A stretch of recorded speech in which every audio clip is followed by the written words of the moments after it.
What's up, fight fans? What's up, fight fans? This is Kurt DeVille with Counterpunch Boxing News. This is for you Canelo Alvarez guys, the fans of Canelo Alvarez, the people that support Canelo Alvarez, the Canelo Alvarez lovers, the Canelo Alvarez fanatics, the Canelo Alvarez people in general. This is for you guys. You know, a lot of people, I've got flack that, you know, I'm a Canelo basher, that I speak ill against Canelo Alvarez. I do not.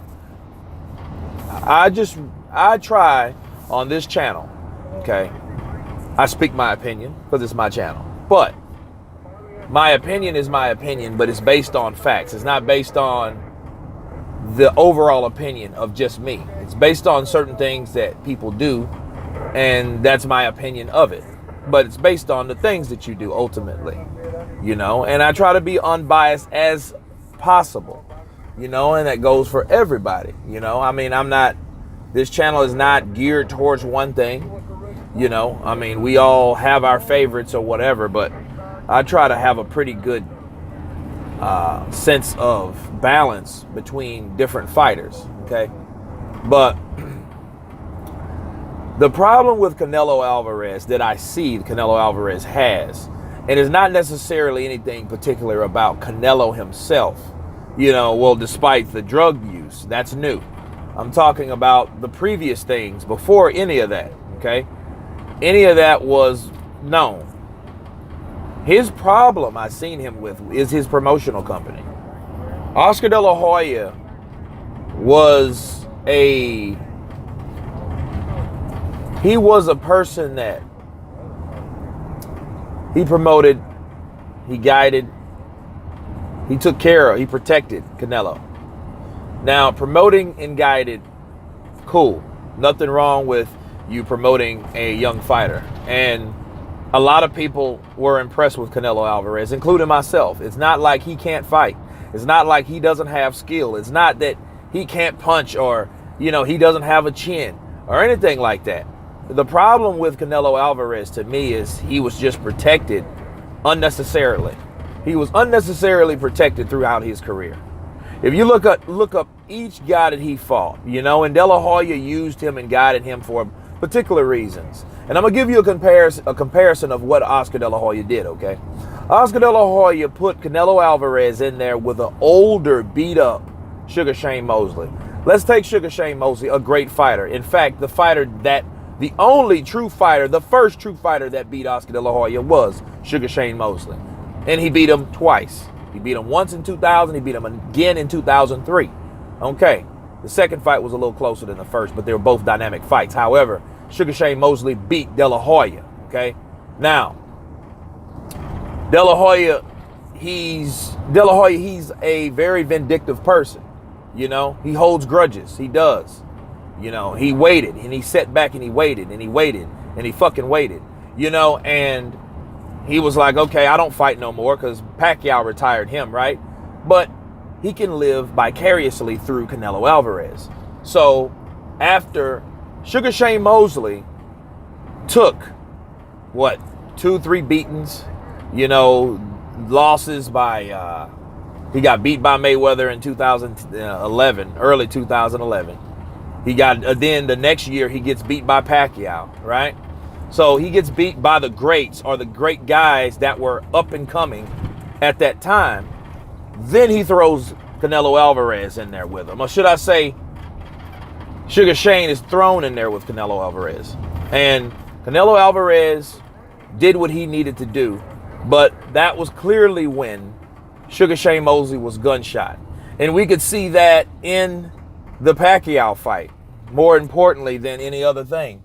You know, Sugar Shane got dropped by Pacquiao. You know, Sugar Shane did a good account of himself with Floyd Mayweather, but Floyd Mayweather adjusted and just worked him and put him to school. But he took a lot of punches at that time. And, you know, Sugar Shane was clearly past his prime when he fought. Okay? So to clear that up, Canelo Alvarez had his way with him, you know, further damaged the older fighter, advantaged De La Hoya. De La Hoya, you know, he gets his revenge. You know what I mean? That's how he fulfilled that vindictive attempt, that plot. Okay, that's what happened with that. Next, you had Canelo Alvarez fighting. He fought Angulo, you know, and he fought Trout. He was going to fight Ortiz, and that was the next big thing for Ortiz. Ortiz gets upset by a guy named Josito Lopez. Josito Lopez then fights Canelo, and Canelo takes him out. Good win. Trout, good win. Close fight, but good win. I give it to Canelo. Canelo showing his skills, you know, impressing people. You know, he had great combinations and uppercuts and things of that nature. You know, however, the problem started being visible when he fought Trout. And Trout, the scorecards were just so stupidly lopsided to the point you were like, well, damn, you know, no one gave Trout a chance. I know he won more rounds than that. You know what I mean? That's when stuff like that favoritism started being more apparent, more visible. Okay. And that's the protection part. That's the negative thing that I did not like about Canelo Alvarez. Other fights, Angulo. That's when he could not make weight at 154 anymore. He couldn't do it. He was just getting too big. And he beats the piss out of Angulo, you know. And then Lara calls him out. Now, things are getting interesting with Lara, okay? Lara calls him out on stage. He gets the fight. Great. Good for you, Lara. But the fight was one guy boxing the other guy, and the other guy couldn't hit him, and the other guy that couldn't hit him was Canelo Alvarez. He could not hit Lara. You know, he could not hit Mayweather, which was his first legitimate loss. But even in that loss, it was a draw in that particular fight, okay? So you had Mayweather looking at this scorecard like, how in the hell did anyone score this a draw? You know, C.J. Ross, Balt. You know, that was a conspiracy tactic, and it was a power move by De La Hoya. Hey, you're going to score this a draw, because all it takes is one person to have this side of this fight and another person to see it this way. Then you got a draw overall, but it didn't work because Mayweather was that dominant. Lara, however, wasn't that dominant, but he did enough to beat Canelo Alvarez. It wasn't the most spectacular fight. It wasn't the most entertaining fight. It was, again, a guy boxing another guy that couldn't hit him. And then when he couldn't hit him, he just whacked him to the body. And they counted that, you know, they counted those as shots, and a lot of those shots didn't even land. Okay? So then they gave him another, and then the scorecards were ridiculous. One was like you know, in favor for Lara, another one's in favor, then another one's like way over the scale. You know what I mean? So protection, again, protection, another example of protection. When he fights Beefy Smith, he runs from Golovkin a year and a half because De La Hoya don't want to put him in there, okay?